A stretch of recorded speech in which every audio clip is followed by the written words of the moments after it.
The Tobacco Collection by Ibrahim Al Qurashi. Jump on the hype train. Now, I don't know what it is, but I felt like for a long time these perfumes have been overhyped. And yet, people whose opinion I respect have been talking a lot about these perfumes. So, what the hell is going on with this?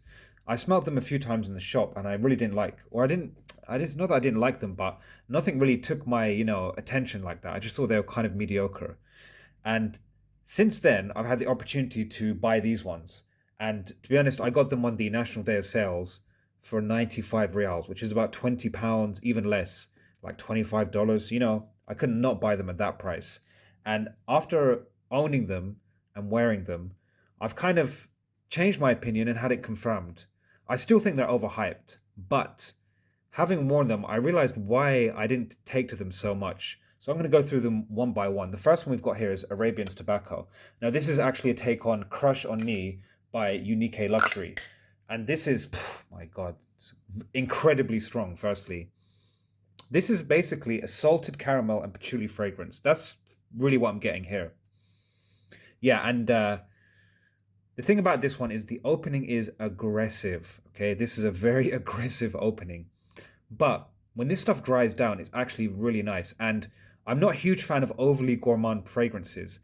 And you would think sounding like a caramel perfume, it would be very kind of sweet. But actually, that patchouli in there really balances out the perfume. So it's not that bad, honestly. It's very nice and very strong.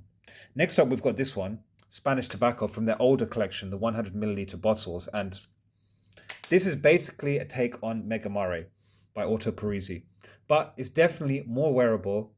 And again, as it dries down, it smooths out. You get more kind of ambers coming through, and it's actually a very nice, long lasting, fresh perfume.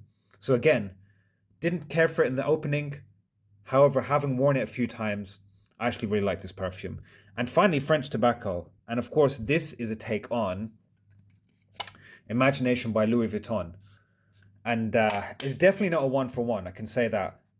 It's a bit more fresh, less of that tea vibe is in there.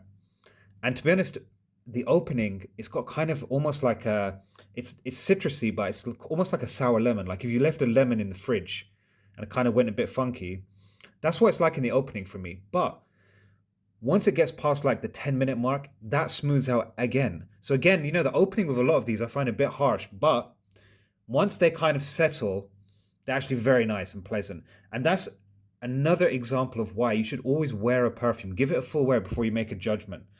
Okay, anyway, guys, let me know what you think of this collection. Atallah yamak, peace.